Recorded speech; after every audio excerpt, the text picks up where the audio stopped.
No one noticed the girl sitting quietly while her mother mopped the floor, but when a call from Germany threatened $1 million deal and panic took over, she picked up the phone and changed everything. The executive boardroom on the top floor of Hartwell Industries smelled like expensive cologne and desperation. Through the floor-to-ceiling windows, the city skyline glittered like scattered diamonds, but inside that room, the atmosphere was suffocating. Maren sat in the corner, her small body pressed against the wall, trying to become invisible. She watched her mother, Dinah, pushing a mop across the marble floor, her movements slow and careful, as if she was afraid to make even the slightest sound. The bucket of dirty water sat beside her, and every few moments Dinah would wring out the mop with hands that had grown rough from years of cleaning other people's messes. "Mom," Maren whispered, "can we go home soon?" Dinah looked at her daughter with tired eyes and managed a small smile. "Just a little longer, sweetheart. I need to finish this floor before the big meeting starts." What neither of them knew was that in less than an hour, everything would change. Not just for them, but for everyone in that building. The door burst open, and a man in a perfectly tailored suit stormed in. His face was red, his jaw clenched so tight that the veins in his neck were visible. Behind him, 3 other executives rushed to keep up, their expressions a mixture of panic and confusion. "This is a disaster," the man shouted, slamming a folder onto the massive conference table. Papers scattered everywhere. "An absolute disaster. Where is Malcolm? Someone get me Malcolm right now." Dinah immediately stopped mopping and pulled Maren closer to the wall. She knew the rules. When the executives were upset, the cleaning staff was supposed to be invisible, not seen, not heard.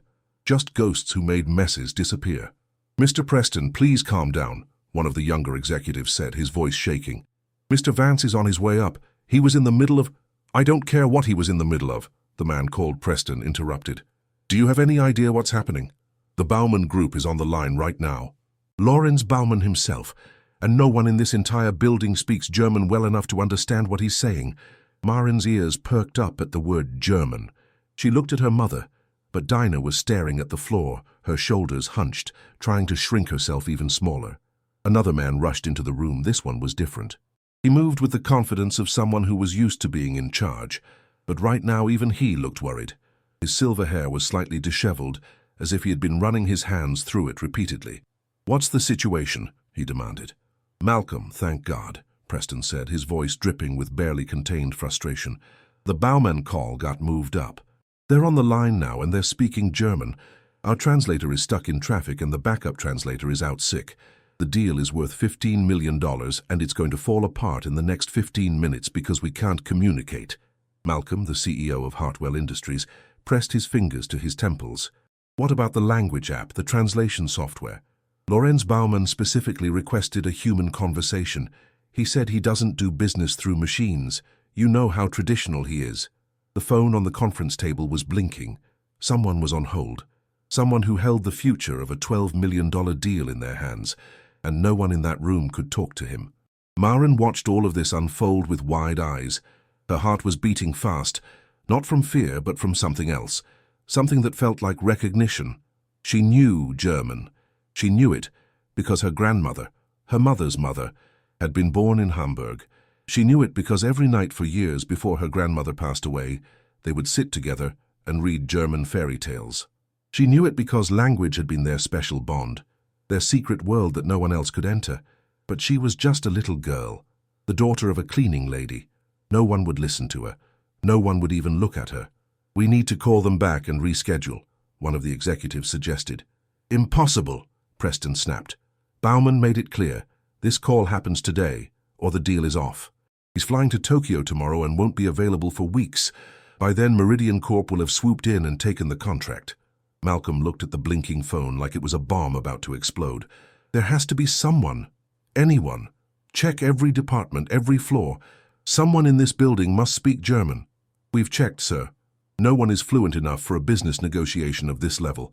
The room fell silent, the kind of silence that comes before something breaks. And then a small voice cut through the tension. "I can help." Every head in the room turned toward the corner, toward the little girl with the worn shoes and the second-hand dress, toward the daughter of the cleaning lady. Preston let out a harsh laugh. "Is this a joke? Who let a child in here?" Dinah stepped forward, her face pale with fear. "I'm so sorry, sir. She's my daughter. I couldn't find childcare today, and I thought she would just sit quietly and—" "Get her out of here," Preston ordered, waving his hand dismissively. "We're in the middle of a crisis, and we don't need some cleaning lady's kid making things worse." The words hit Maren like a slap. She saw her mother flinch, saw the shame flood Dinah's face, and something inside the little girl hardened. "I speak German," Maren said, louder this time. Her voice didn't waver. "My grandmother taught me. I can understand it and I can speak it. I can help you talk to Mr. Baumann." Preston turned to look at her, really look at her, for the first time. His expression was a mixture of disbelief and annoyance. "You expect me to believe that a child, a cleaning lady's child, speaks fluent German? This is ridiculous." "Conrad," Malcolm said quietly, and everyone stopped. The room went still. Malcolm walked slowly toward Maren, his expensive shoes clicking against the marble floor that her mother had just cleaned. He crouched down until he was at eye level with her, and for a long moment he just studied her face. "What's your name?" he asked. "Maren, sir." "Maren," he repeated, as if testing the sound of it. "That's a German name, isn't it?" "Yes, sir. My grandmother chose it. She said it means 'of the sea' in German." Malcolm nodded slowly. Something flickered in his eyes. "Maren, I'm going to ask you something, and I need you to be completely honest with me. Can you really speak German? Not just a few words, but actually speak it?" Maren nodded. "My grandmother spoke it to me every day until she went to heaven. We read books together, we sang songs. She said language was a gift and gifts should never be wasted." Preston stepped forward impatiently. "Malcolm, this is insane. We can't put a multi-million-dollar deal in the hands of a child. Think about what you're suggesting." But Malcolm wasn't looking at Preston. He was still looking at Maren, and something had changed in his expression. It was as if he was seeing something that no one else could see. "Maren," he said softly, "ich möchte dir eine Frage stellen. Kannst du mich verstehen?" Without hesitation, Maren responded, "Ja, ich verstehe Sie perfekt. Meine Großmutter hat mir beigebracht, immer klar und respektvoll zu sprechen." Malcolm's eyes widened. He stood up abruptly and turned to face the room. The other executives were staring with their mouths open. "Her accent," Malcolm said, his voice barely above a whisper. "It's perfect. It's not just correct. It's beautiful. She sounds like a native speaker." "This is ridiculous," Conrad Preston muttered, but even he seemed shaken. Malcolm made a decision, the kind of decision that separates ordinary leaders from extraordinary ones. "Put the call through," he said. "Malcolm, you can't be serious." "I said put the call through." Malcolm's voice left no room for argument. He turned to Maren. "I'm going to put you on speaker. I'll tell you what I want to say, and you translate it into German. When Mr. Baumann responds, you tell me what he said. Can you do that?" Maren looked at her mother. Dinah's face was a storm of emotions: fear, hope, disbelief, and something else. Pride. The kind of pride that comes from watching your child step into a moment they were born for. "You can do this, baby," Dinah whispered. "I believe in you." Maren turned back to Malcolm and nodded. "I can do it, sir." The speakerphone clicked on and a voice filled the room. Deep, authoritative, speaking rapid German, that made the executives look at each other in confusion. But Maren understood every word. "He's saying he's been waiting for 10 minutes, Maren translated calmly. "He says his time is valuable, and he's beginning to question whether Hartwell Industries is serious about this partnership." Malcolm leaned toward the phone. "Tell him, Mr. Baumann, I sincerely apologize for the delay. We had an unexpected situation, but I assure you, you have our complete attention now. This partnership is extremely important to us." Maren took a breath and spoke into the phone, her young voice clear and steady. "Herr Baumann, ich entschuldige mich aufrichtig für die Verzögerung. Wir hatten eine unerwartete Situation, aber ich versichere Ihnen, Sie haben jetzt unsere volle Aufmerksamkeit. Diese Partnerschaft ist uns äußerst wichtig." There was a pause on the other end of the line. Then Lawrence Baumann's voice came through, and this time it sounded different, softer, curious.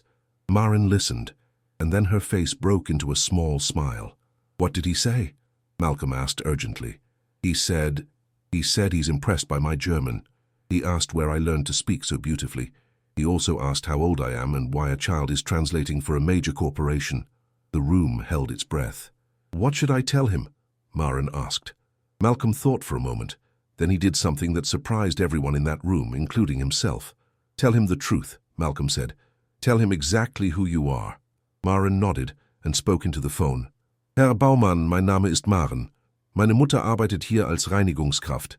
Ich habe Deutsch von meiner Großmutter gelernt, die in Hamburg geboren wurde. Sie ist vor einiger Zeit gestorben, aber sie hat mir beigebracht, dass Sprache ein Geschenk ist, das man teilen sollte. Heute hatte ich die Gelegenheit, dieses Geschenk zu nutzen. Silence. Then, through the speaker, came a sound that no one expected. Lorenz Baumann was laughing. Not mocking laughter, but warm, genuine laughter that filled the entire boardroom. When he spoke again, his voice had completely transformed. Gone was the cold, impatient businessman. In his place was something entirely different. Maren's eyes grew wide as she listened. When she turned to face Malcolm, there were tears forming in her eyes. "What is it?" Malcolm asked, his voice tight with anticipation. "What did he say?" Maren swallowed hard. He said his own grandmother was also from Hamburg. He said she was a cleaning lady too, when his family first came to Germany after the war. He said she used to tell him that the people who clean the floors often have the cleanest hearts. She paused, and a tear slid down her cheek. He said he doesn't want to do business with Hartwell Industries anymore. Conrad Preston slammed his hand on the table. "I knew it. I knew this was a mistake. This child just cost us 15 million. Let her finish," Malcolm said sharply, his eyes never leaving Maren's face. Maren wiped her tear and continued. "He said he doesn't want to do business with Hartwell Industries. He wants to do business with you, Mr. Malcolm, because any company that gives a cleaning lady's daughter a chance to shine, that's a company that understands what really matters." The room was so quiet you could hear hearts beating. "He's increasing the contract," Maren said, her voice trembling. "He said he's adding 3 million more. He wants to make it a $15 million deal, and he has one condition." "What condition?" Malcolm asked, his own voice thick with emotion. Maren looked at her mother, at Dinah, who was standing against the wall with tears streaming down her face, her mop still clutched in her trembling hands. "He wants to know my mother's name," Maren said, "because he wants to make sure she knows that she raised an extraordinary daughter." Malcolm turned to look at Dinah, really look at her, perhaps for the first time ever. "Her name is Dinah," he said softly, "and she's been cleaning our floors for 3 years. And until today," as he paused, his voice cracking, "until today I never once stopped to learn her name." Conrad Preston stood frozen, his face pale, all his earlier arrogance completely drained. And in that moment, in that gleaming boardroom on the top floor of Hartwell Industries, something shifted. Because sometimes the most powerful people in the room are the ones no one bothered to notice, and sometimes it takes a child to remind the world what truly matters. As the call ended, the boardroom remained suspended in heavy silence. Malcolm stood motionless, staring at the phone. Conrad cleared his throat. "Well, I suppose we should discuss the next steps for the Baumann contract." But no one responded. All eyes were on Maren. Malcolm walked toward Dinah. "How long have you worked here?" 3 years, sir." 3 years? And I never knew your name." He shook his head. "I'm sorry." He turned to Maren. "Your daughter just saved this company $15 million. She did what none of my executives could do, because you raised her, because you gave her values." Dinah's tears fell freely now. For years she had been invisible. Now someone was finally seeing her. Malcolm crouched down to Maren's level. "Thank you. You did something brave today." "I just wanted to help my mom," Maren said. "She works so hard, and people are always mean to her. I thought maybe if I helped, they would see that she's special too." "She is special," Malcolm said, "and so are you." He pointed to Conrad. "Everyone out. You stay." When the door closed, Malcolm's voice turned cold. "When you called her some cleaning lady's kid, were you thinking about the company? Or something else?" Conrad said nothing. "I'd like you and Maren to come to my office tomorrow," Malcolm told Dinah. "There are things I want to discuss. Opportunities." As Dinah and Maren walked toward the elevator, hand in hand, Maren looked back at the boardroom. It didn't seem scary anymore, because she had learned something important, something her grandmother always told her. Your voice matters. No matter who you are, no matter where you come from, your voice matters. Neither of them noticed the figure watching from the shadows at the end of the hallway. A woman in an expensive suit, her face frozen in an expression impossible to read. She had heard everything. And she knew something about Dinah, about Dinah's mother, about the real reason that family had come to this city, that could destroy everything. The question was, what would she do with that knowledge? The woman in the shadows didn't move until the elevator doors closed behind Dinah and Maren.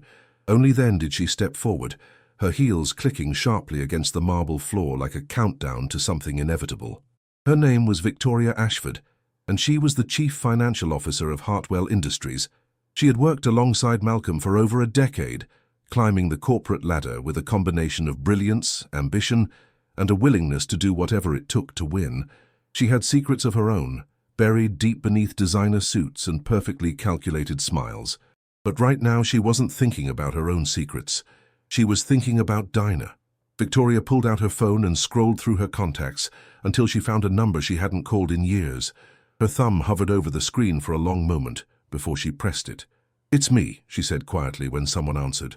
"We need to talk. It's about the Kraus family." On the other end, there was a sharp intake of breath. "I thought we agreed never to speak of that again." "That was before their daughter showed up at my company," Victoria replied, her voice cold, "and before her child just became the hero of a $15 million deal." Silence stretched between them. "What do you want me to do?" the voice finally asked. Victoria looked toward the elevator, where moments ago a little girl and her mother had stood, unaware of the storm that was about to descend upon them.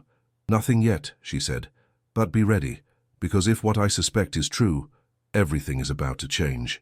She ended the call and slipped the phone back into her pocket.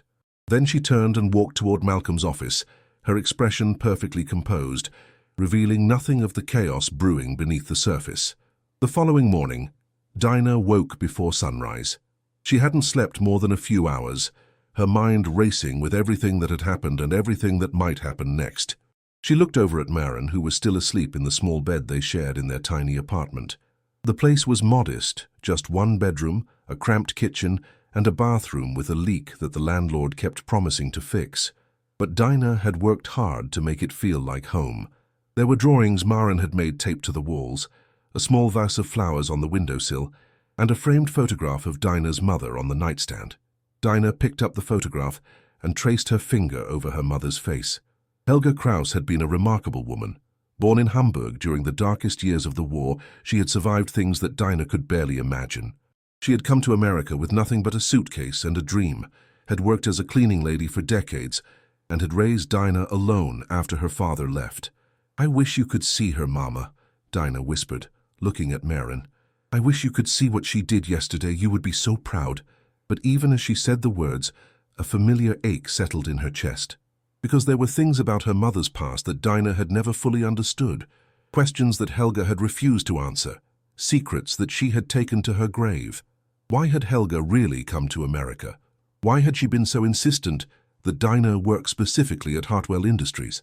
And why in her final days had she kept whispering a name that Dinah didn't recognize? Malcolm. At the time, Dinah had assumed it was the confusion of a dying mind, but now, after everything that had happened, she wasn't so sure. "Mommy?"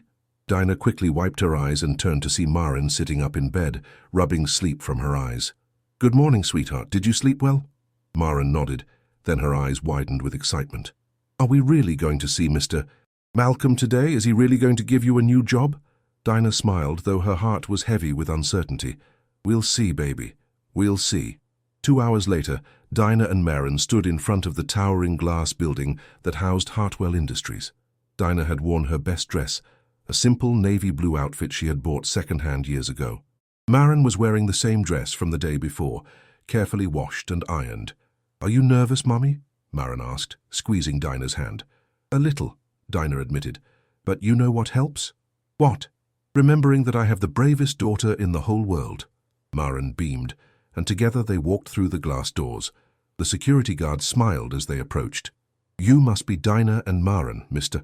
Vance is expecting you. Take the elevator to the 50th floor." As they rode up, Maren pressed her face against the glass wall. "Look, Mommy, we're so high up." Dinah smiled, but her stomach was churning. She had cleaned the 50th floor countless times, but she had never been there as a guest. The elevator doors opened and a woman was waiting. "I'm Grace, Mr. Vance's assistant. Please follow me." Grace led them through a hallway lined with artwork that probably cost more than Dinah would earn in a lifetime. Finally, they reached massive oak doors. "Mr. Vance, your guests have arrived." Malcolm stood up from behind his desk immediately, and Dinah was struck by how different he looked from the powerful, distant figure she had seen from afar for years. Today there was warmth in his eyes and something that looked almost like nervousness. Dinah, Maren, please come in. Sit down. He gestured to two comfortable chairs across from his desk. Can I get you anything? Coffee? Tea? Juice for Maren? Orange juice, please, Maren said brightly, and Malcolm chuckled. Orange juice it is. Grace disappeared to get the drinks, and Malcolm sat down across from them. For a moment he just looked at them, as if trying to find the right words. I've been thinking all night about what happened yesterday, he finally said. About what it means. About what I want to do about it. Dinah nodded, her hands clasped tightly in her lap. First, I want to apologize, Malcolm continued, not just for Conrad's behavior, but for my own. I've walked past you hundreds of times in this building, and I never once stopped to acknowledge you. I never asked your name, never wondered about your life, never considered that you might be anything other than— He paused, struggling to find the words. Invisible. Sir, you don't need to— Please let me finish. Malcolm leaned forward. What Maren did yesterday was extraordinary, but it didn't happen in a vacuum. She speaks perfect German because someone taught her. She has courage because someone raised her to be brave.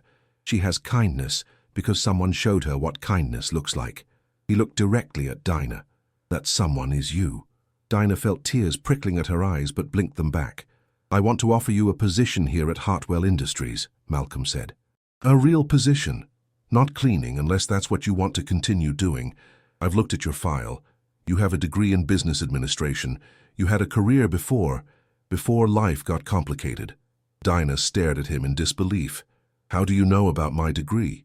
I had HR pull your original application, the one from 3 years ago when you first applied here.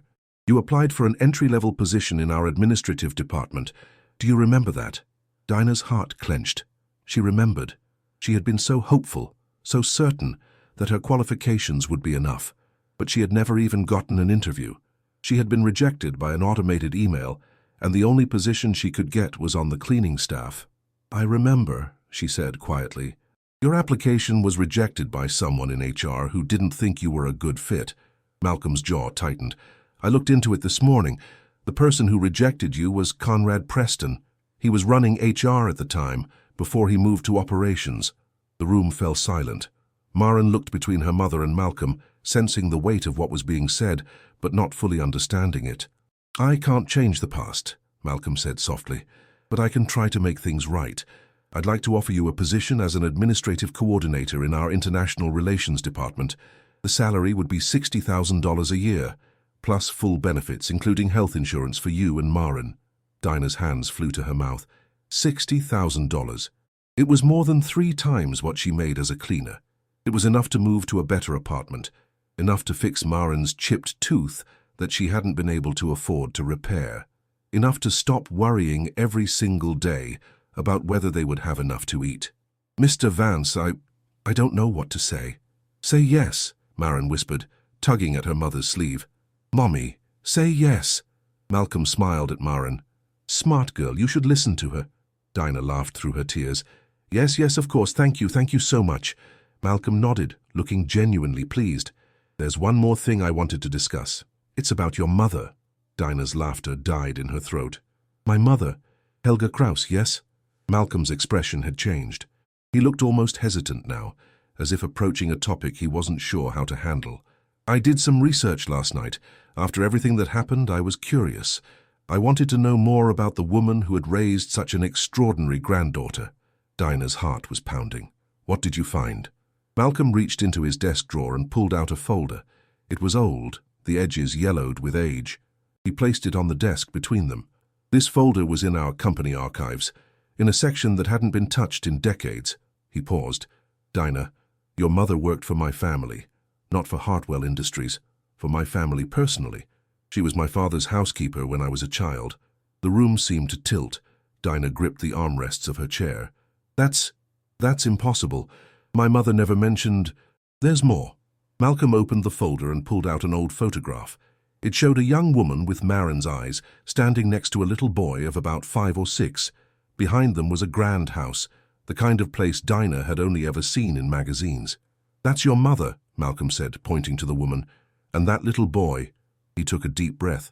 That little boy is me. Dinah stared at the photograph, her mind reeling. Her mother had known Malcolm. Her mother had worked for Malcolm's family, and she had never said a word about it. Why? Dinah whispered. Why wouldn't she tell me? Malcolm shook his head. I don't know, but I intend to find out.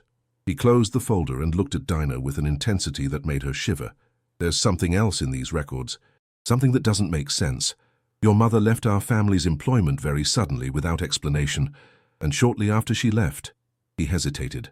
Shortly after she left, a significant amount of money went missing from my father's accounts.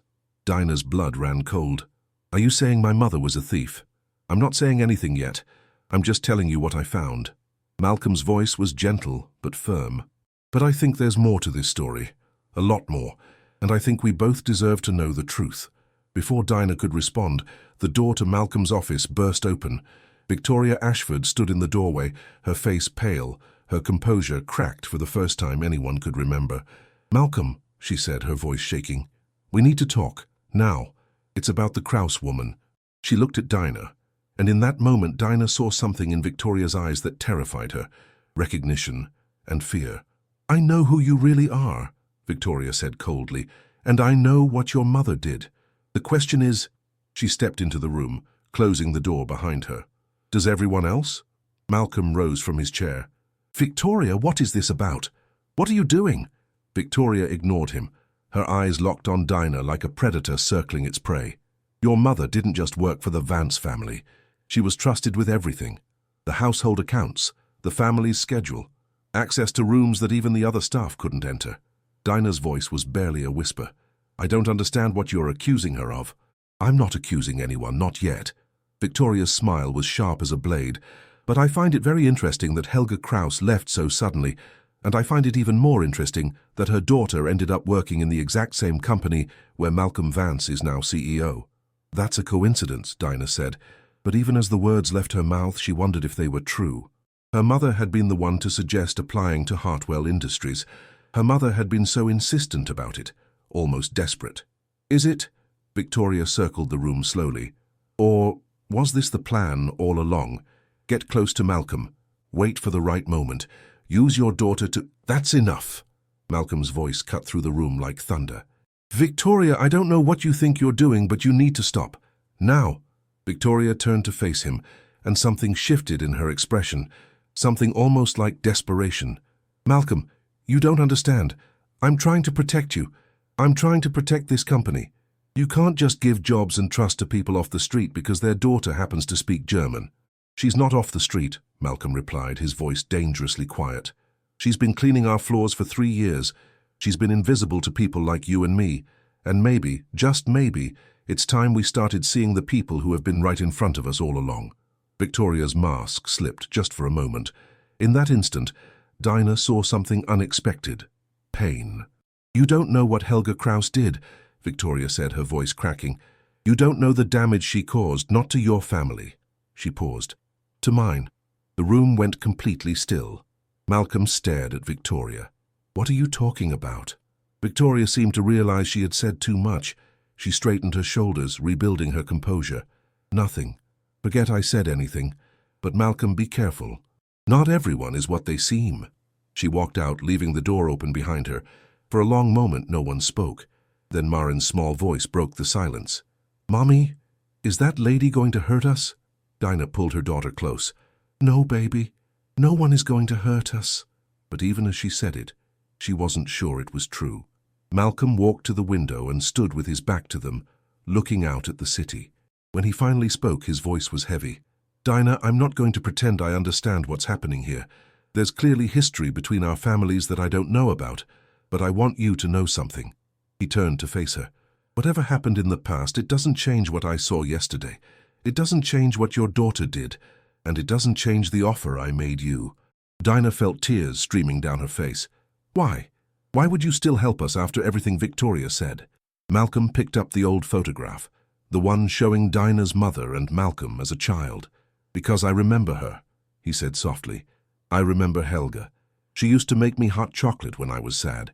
She used to tell me stories about a faraway land where the sea met the sky. She was kind to me during a time when kindness was very hard to find in my house. He set the photograph down carefully.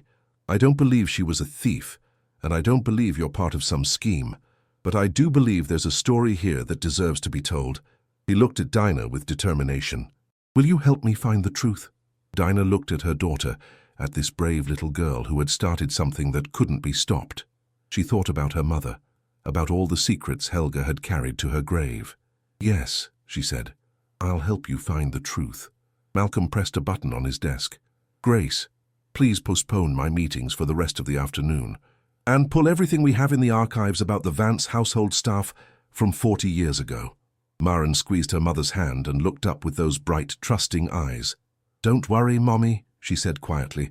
Grandma always said the truth is like the sun. You can hide from it for a little while, but it always comes back. Dinah held her daughter tight and prayed that when the truth finally came to light, it would bring healing instead of destruction. But deep in her heart, she couldn't shake the feeling that the storm was only just beginning.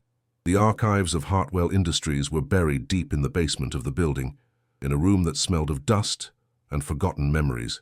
Rows upon rows of metal shelves stretched into the shadows, holding boxes filled with decades of company history. Malcolm led the way, with Dinah and Maren following close behind. Grace had offered to watch Maren upstairs, but the little girl had refused to leave her mother's side. After everything that had happened with Victoria, Dinah couldn't blame her. The records from my father's time are somewhere in the back, Malcolm said, his flashlight cutting through the dim light. No one has touched them in years.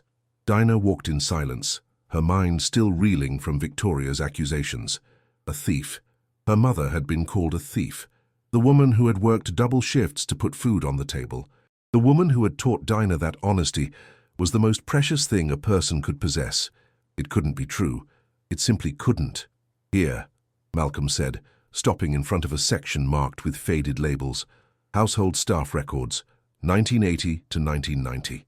He pulled down a dusty box and set it on a nearby table. Inside were folders, each one labeled with a name. Malcolm flipped through them until he found what he was looking for. Kraus, Helga. Dinah's breath caught in her throat. Seeing her mother's name written in someone else's handwriting, filed away like a piece of forgotten history, made everything suddenly feel real. Malcolm opened the folder carefully. Inside were employment records, performance reviews, and several handwritten notes. He spread them out on the table, and together they began to read. Hired as head housekeeper, Malcolm read aloud. Excellent references, speaks fluent German and English, trusted with household accounts and family correspondence. He turned to the next page and his expression changed. What is it? Dinah asked, her voice tight with anxiety. Malcolm was silent for a long moment. Then he handed her a piece of paper, a letter written in elegant handwriting that had faded with time. Dinah read it, and the world seemed to stop. Dear Mr. Vance, I am writing to inform you of a matter that requires your immediate attention. I have discovered evidence that your housekeeper, Mrs. Helga Kraus, has been transferring funds from the household account to an unknown recipient. The total amount over the past year exceeds $50,000. I recommend immediate termination and a full investigation. Respectfully, Victoria Ashford Sr. Dinah looked up, her hands trembling. Victoria Ashford, the same name as her mother, Malcolm finished quietly. Victoria's mother was my father's personal accountant. She's the one who accused Helga. The pieces were beginning to fall into place, but the picture they created made no sense. Why would Helga steal money? Where did it go? And why had she never mentioned any of this to Dinah? There's more, Malcolm said, pulling out another document. This is a police report. My father filed charges against Helga for theft. But look at this. He pointed to a section near the bottom. The charges were dropped 3 days later. No explanation, no follow-up. The case just disappeared. Why would your father drop the charges? Dinah asked. I don't know, but I intend to find out. Maren had been sitting quietly on an old chair, her legs swinging as she watched the adults sort through papers. But now she spoke up, her small voice cutting through the tension. Mommy, look at this. She was holding a photograph that had fallen from one of the folders. It showed a group of people standing in front of a large house, the same house from the earlier photograph. But this picture was different. In this one, Helga was standing next to a young woman who looked strikingly familiar. Dinah took the photograph and studied it closely. The young woman had dark hair and sharp features. She was looking at Helga with an expression that could only be described as hatred. That's Victoria's mother, Malcolm said, recognizing the face. And look at the date on the back. Dinah turned the photograph over. Written in pencil was a date, and beneath it, A single sentence that made her blood run cold. The day everything changed. "What does that mean?" Dinah whispered. Before anyone could answer, a sound echoed through the archive. Footsteps. Someone was coming. Malcolm quickly gathered the documents and shoved them back into the box. "Hide," he whispered urgently. "Behind the shelves. Now." Dinah grabbed Maren and pulled her into the shadows between two towering rows of boxes. They pressed themselves against the cold metal, barely breathing. The footsteps grew closer, then stopped. "I know you're down here, Malcolm." Victoria's voice cut through the darkness like a knife. "I saw you on the security cameras. You and your new friends." The word dripped with contempt. "Did you really think you could dig up the past without me noticing?" Malcolm stepped out from behind the table, positioning himself between Victoria and the shelves where Dinah and Maren were hiding. "What are you afraid of, Victoria?" he asked calmly. "What are you so desperate to keep buried?" Victoria laughed, but there was no humor in it. "You have no idea what you're getting into. You think you're helping that woman? You think you're being noble?" She shook her head. "You're about to destroy everything, everything your father built, everything my mother sacrificed." "Sacrificed?" Malcolm's voice hardened. "Your mother accused an innocent woman of theft. She ruined her life." "Innocent?" Victoria stepped closer, her eyes blazing. Helga Kraus was many things, but innocent was not one of them. She took that money, $50,000, and do you know where it went? Silence. Victoria's smile was cold. "It went to your family, Malcolm, to your mother. Helga was sending money to your mother, who had fled from your father after years of—" She stopped as if catching herself. "After years of marriage." Malcolm went completely still. "What are you talking about? My mother died when I was young." "No." Victoria's voice softened, but there was no kindness in it. "Your mother left. She ran away when you were barely old enough to walk. Your father told everyone she died because he couldn't bear the shame of admitting that his wife had abandoned him." The words hung in the air like a bomb that had just exploded. "You're lying," Malcolm said, but his voice was shaking. "Am I?" Victoria reached into her jacket and pulled out an envelope. "This was in my mother's private files. I found it after she passed away. I've kept it hidden for years, trying to protect your father's legacy, trying to protect you." She held out the envelope. Malcolm took it with trembling hands and opened it. Inside was a letter, and as he read it, tears began to stream down his face. From the shadows, Dinah watched, her heart breaking for this man who had shown her kindness when no one else would. She couldn't see what the letter said, but she could see its effect. Malcolm's shoulders shook. His breath came in ragged gasps. "She's alive," he whispered. "My mother is alive. And Helga was helping her escape." Victoria nodded slowly. "Your mother was afraid of your father. She wanted to take you with her, but she couldn't. So she ran alone, and Helga helped her. The money wasn't stolen. It was survival." "Then why did your mother accuse Helga of theft?" Victoria's expression flickered, something that looked almost like shame. "Because my mother was loyal to your father. She believed in him. She didn't know what he was really like. When she found out about the money, she assumed the worst. By the time she learned the truth, it was too late. Helga had already lost everything." The archive fell silent. Maren tugged at Dinah's sleeve. "Mommy," she whispered, "why is everyone crying?" Dinah pulled her daughter close, tears rolling down her own cheeks. "Because sometimes, sweetheart, the truth hurts, but it also heals." Malcolm looked up from the letter, his face wet with tears but his eyes burning with determination. "Where is she?" he demanded. "Where is my mother?" Victoria hesitated. For the first time since Dinah had met her, the powerful CFO looked uncertain, vulnerable. "I don't know," Victoria admitted. "The trail went cold decades ago, but—" She glanced toward the shadows where Dinah was hiding. "If anyone knows, it would be Helga's daughter. Helga was the only one your mother trusted."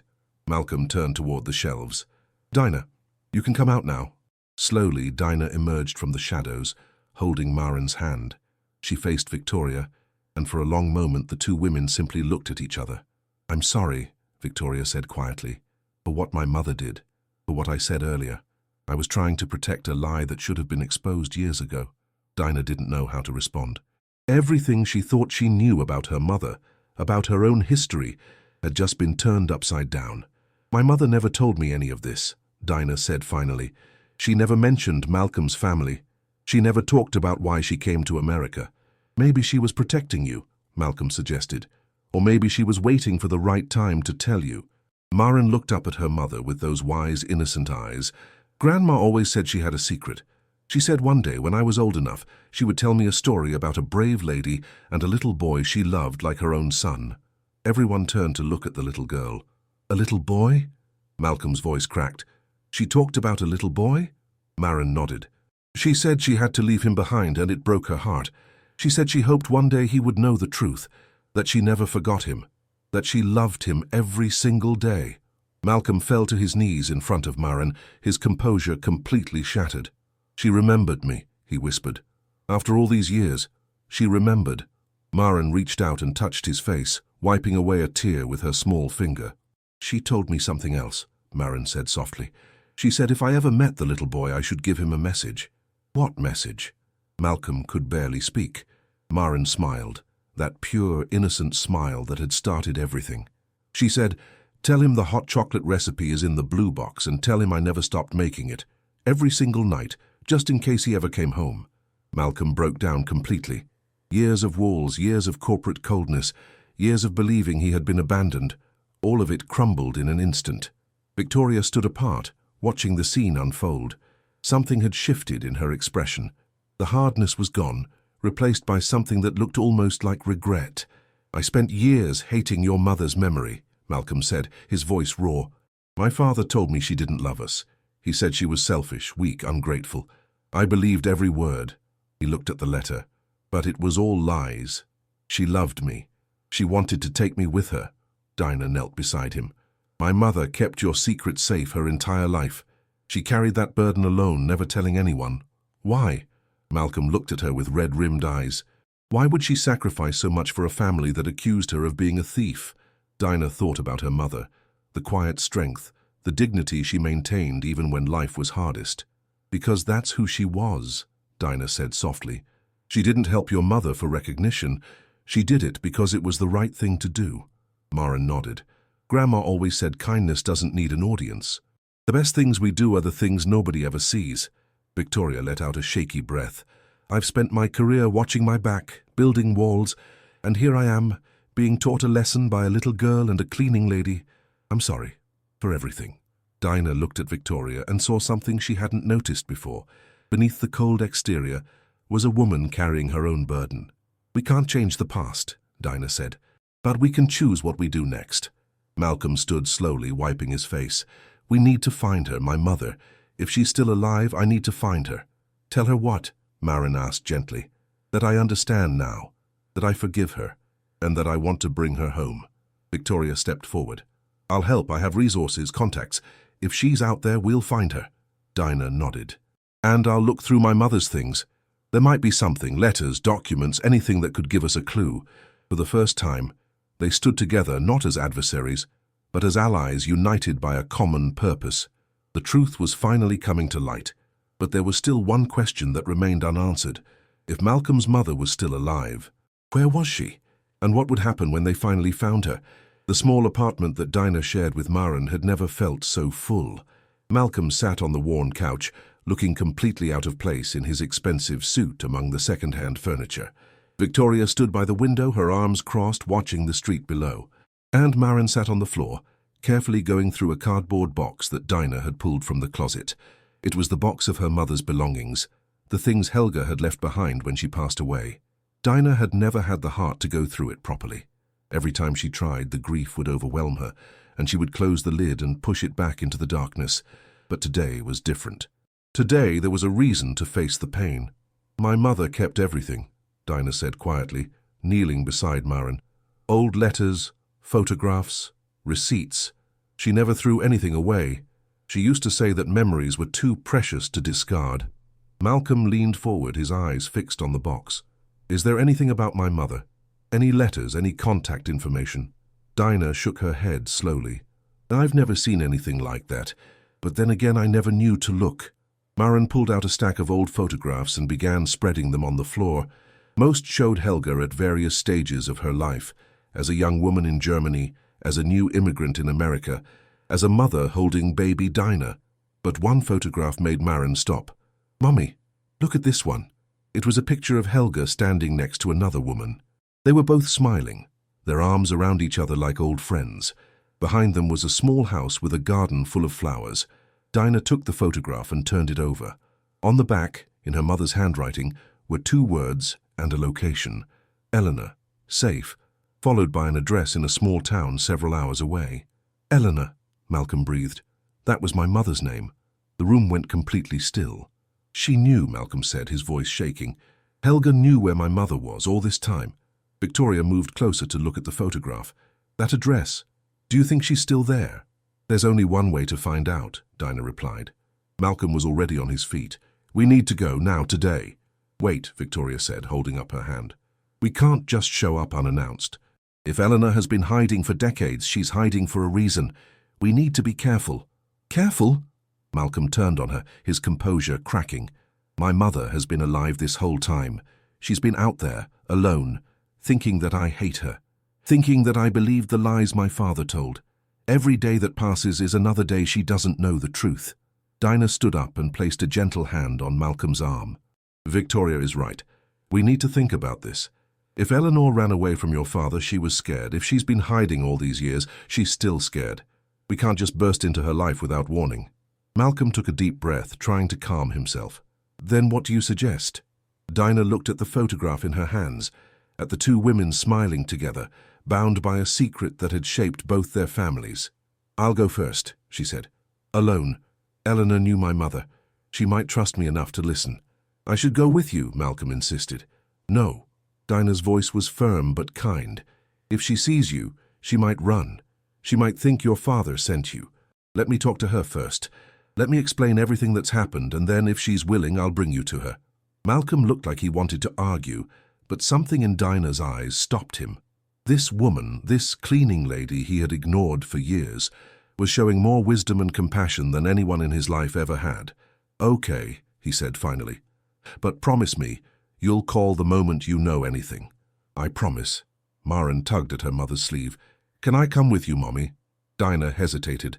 The journey would be long, and she had no idea what she would find at the end of it. But then she looked at her daughter, at this brave little girl who had started everything with a single phone call. And she knew. Yes, Dinah said. I think Eleanor would want to meet the granddaughter of the woman who saved her life. The drive took several hours. Maren fell asleep in the back seat, her head resting against the window, while Dinah navigated the unfamiliar roads with her heart pounding in her chest. What would she say to Eleanor? How do you tell someone that their son has been searching for them, that he doesn't hate them, that everything they believed about their own abandonment was a lie? The town was small, the kind of place where everyone knew everyone and strangers stood out.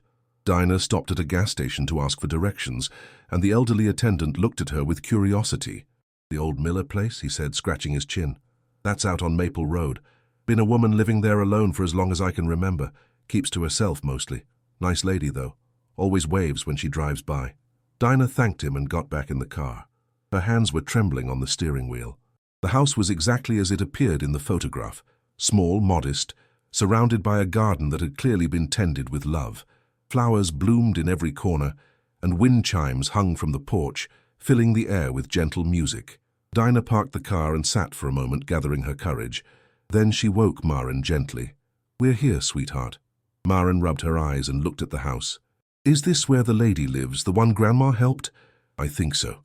They walked up the stone path together, hand in hand. Dinah's heart was beating so hard she could hear it in her ears. She raised her hand and knocked on the door. For a long moment, nothing happened. Then the door opened and Dinah found herself face to face with a woman who looked like she had stepped out of another time.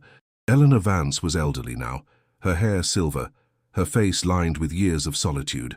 But her eyes were sharp and clear, and when she saw Dinah, something flickered in them. Recognition. You look just like her, Eleanor whispered. Just like Helga. Dinah felt tears spring to her eyes. You knew my mother. Knew her? Eleanor's voice cracked. She saved my life. She gave me everything. And I never got to thank her properly. She paused, studying Dinah's face.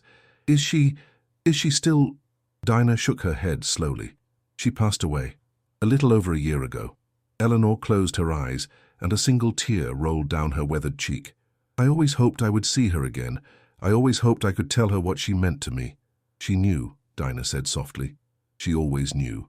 Eleanor opened her eyes and looked down at Maren, who was watching the exchange with quiet curiosity. And who is this little one? This is Maren, my daughter, Helga's granddaughter.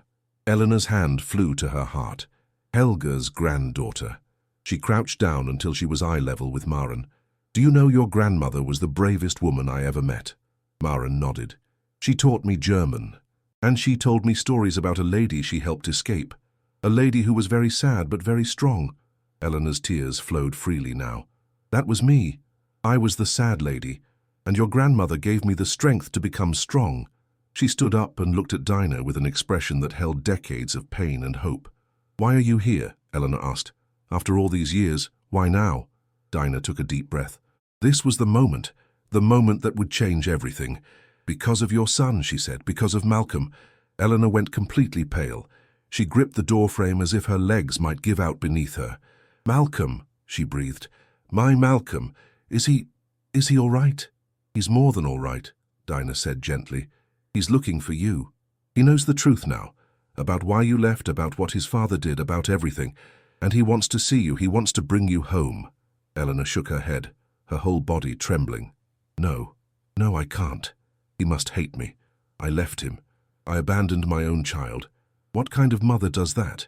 A mother who was trying to survive, Dinah replied firmly. A mother who had no choice. Malcolm understands that now. He doesn't hate you, Eleanor, he never did. He was just told lies his whole life and now he knows the truth. How? Eleanor's voice was barely a whisper. How did he find out? Dinah smiled through her tears and looked down at Maren. Because of her. Because my daughter answered a phone call that she wasn't supposed to answer. And because of that one small act of courage, everything changed. Eleanor looked at Maren with wonder. You did this? You brought my son back to me? Maren shrugged with the innocent honesty that only a child can possess. I just wanted to help. Grandma always said that helping people is the most important thing we can do. Eleanor began to sob, deep, shaking sobs that seemed to release years of loneliness and regret. Dinah stepped forward and held her, this stranger who was somehow connected to her own family in ways she was only beginning to understand. He's waiting, Dinah said softly. Malcolm is waiting. Will you see him? Eleanor pulled back, wiping her eyes with trembling hands. She looked at the garden she had built, at the small house that had been her sanctuary and her prison for so many years. I've dreamed of this moment, she said quietly. Every night for decades I've dreamed of seeing my boy again, but I was so afraid. Afraid he would reject me. Afraid he would look at me the way his father used to look at me. He won't, Dinah promised. I've seen the way he talks about you, the way his voice breaks when he says your name. He loves you, Eleanor. He's always loved you. Eleanor was silent for a long moment. Then she straightened her shoulders, lifted her chin and made a decision. Then let's not make him wait any longer. She stepped back into her house and emerged moments later with a small blue box clutched to her chest. Maren's eyes widened. Is that the box? The one with the hot chocolate recipe? Eleanor looked down at the child with astonishment. How do you know about that? Grandma told me. She said if I ever met the little boy I should tell him the recipe is in the blue box. Eleanor laughed through her tears, a sound of pure, unexpected joy. Your grandmother, she said, shaking her head in wonder. Even from beyond, she's still taking care of everyone. She held the blue box close to her heart and looked at Dinah. Take me to my son. As they walked to the car, Eleanor paused at her garden gate and looked back at the house. I built this place with my own hands, she said softly. Every flower, every stone. It was all I had. Helga sent me money until I could stand on my own. She sent letters about Malcolm, how he was growing, what he was learning. Her voice broke. She was my only connection to him. Dinah felt her heart ache. Her mother had carried so much and never asked for anything in return. Why didn't you ever reach out to him yourself? Dinah asked gently. Eleanor shook her head. His father was powerful, dangerous. If I had tried to contact Malcolm, he would have found me, and I knew what he was capable of. Maren reached up and took Eleanor's hand. You don't have to be scared anymore, the little girl said. The bad man is gone. And Mr. Malcolm is a good man, I can tell. How do you know he's a good man? Because when I told him about you, he cried, Maren said simply. Grandma always said that men who aren't afraid to cry are the ones with the biggest hearts. Eleanor squeezed Maren's hand, unable to speak. As they drove back to the city, Dinah watched Eleanor in the rearview mirror. The older woman sat with the blue box on her lap, her fingers tracing its edges. "What's in the box?" Maren asked. "Besides the hot chocolate recipe?" Eleanor smiled softly. "Letters. Hundreds of them. Every birthday, every holiday. I wrote him a letter. I never sent them, but I kept every single one, so someday he would know that I never stopped loving him." Dinah wiped a tear from her cheek. The world could be so cruel, but sometimes it offered a second chance.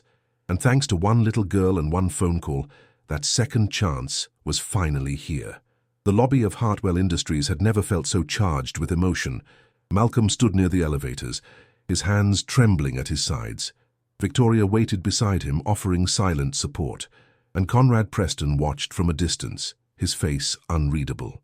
When the glass doors opened and Dinah walked in holding Maren's hand, Malcolm's breath caught in his throat. Behind them was Eleanor.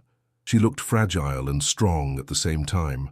Her silver hair was pulled back, and she clutched the blue box against her chest like a shield. When her eyes found Malcolm, she stopped walking. For a moment, neither of them moved. Then Malcolm took a step forward, and another, and another. "Mom!" The word came out broken, like something that had been locked away for too long. Eleanor's face crumpled. "My boy. My beautiful boy." They met in the middle of the lobby, and Malcolm wrapped his arms around his mother for the first time in decades. He held her like he was afraid she would disappear. She held him like she had been waiting her whole life for this moment. "I'm so sorry," Eleanor sobbed. "I'm so sorry I left you. I wanted to take you with me. I tried, but your father—" "I know," Malcolm whispered. "I know everything now. You don't have to apologize. You survived. That's all that matters." Around them, employees had stopped to watch. Some wiped tears from their eyes. Others simply stood in silence, witnessing something sacred. Victoria stepped forward and cleared her throat. "Perhaps we should continue this somewhere more private." Malcolm nodded, keeping one arm around his mother as they walked toward the elevator. But before they reached it, he stopped and turned to face Conrad, the man who had humiliated Dinah, the man who had rejected her application years ago, the man who had dismissed Maren as some cleaning lady's kid. "Conrad," Malcolm said, his voice steady, "I've made a decision about your future at this company." Conrad's jaw tightened. "Malcolm, I can explain—" "There's nothing to explain. Your actions showed me exactly who you are." Malcolm paused. "You're terminated, effective immediately. Security will escort you to collect your things." Conrad opened his mouth to protest, but no words came out. He looked around the lobby, at the watching employees, at Victoria's cold stare, at Dinah standing tall with her daughter, and realized he had no allies left. He walked toward the exit without another word. As the doors closed behind him, Maren tugged at Malcolm's sleeve. "Mr. Malcolm? Was that the mean man who was rude to my mommy?" Malcolm crouched down to her level. "Yes, it was. And he won't be rude to anyone here ever again." Maren nodded seriously. "Good. Grandma always said that people who are mean to others are really just sad inside. Maybe now he can learn to be happy." Eleanor laughed through her tears, a warm, genuine sound. She really is Helga's granddaughter. Weeks later, everything had changed. Dinah started her new position in the International Relations Department. On her first day, she found a nameplate on her desk that read, "Dinah Kraus, Administrative Coordinator." Beside it was a small vase of flowers and a note from Malcolm that simply said, "Welcome home." Eleanor moved into Malcolm's guest house, finally able to be close to her son after so many years apart. Every evening they sat together and read the letters she had written, hundreds of them spanning decades of birthdays and holidays and ordinary days filled with extraordinary love. And every night, Eleanor made hot chocolate using the recipe from the blue box. Malcolm said it tasted exactly like he remembered from childhood, like warmth, like safety, like being loved.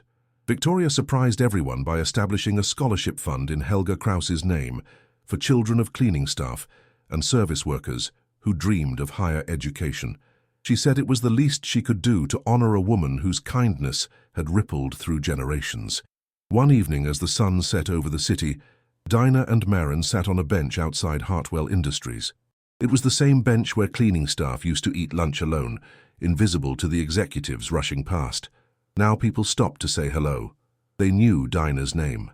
They knew Maren's story. "Mommy," Maren said, swinging her legs, Do you think Grandma can see us? Dinah looked up at the sky, painted in shades of orange and gold. I think she's been watching over us this whole time, sweetheart. I think she sent us here for a reason. And I think she's very, very proud of you. Maren smiled. I'm glad I answered that phone call. Me too, baby. Me too. From inside the building, Malcolm watched them through the window. His mother stood beside him, her hand resting on his arm. She started all of this, Eleanor said softly. That little girl. She changed everything. Malcolm nodded. She reminded me that the most important people aren't always the ones in the boardroom. Sometimes they're the ones we walk past every day without seeing. Eleanor squeezed his arm. Helga used to say something similar. She said the world would be a better place if people just really looked at each other. Outside, Maren jumped off the bench and started spinning in circles, her laughter floating up toward the sky. And somewhere, somehow, Helga Kraus smiled. Because sometimes, the smallest voice can change the biggest hearts. And sometimes, all it takes is one phone call to bring an entire family home. Did this story touch your heart? Tell me in the comments which moment hit you the deepest. If you felt something, share this video with someone who needs to hear it. Subscribe, turn on notifications, and remember, the people who clean our floors often have the cleanest hearts.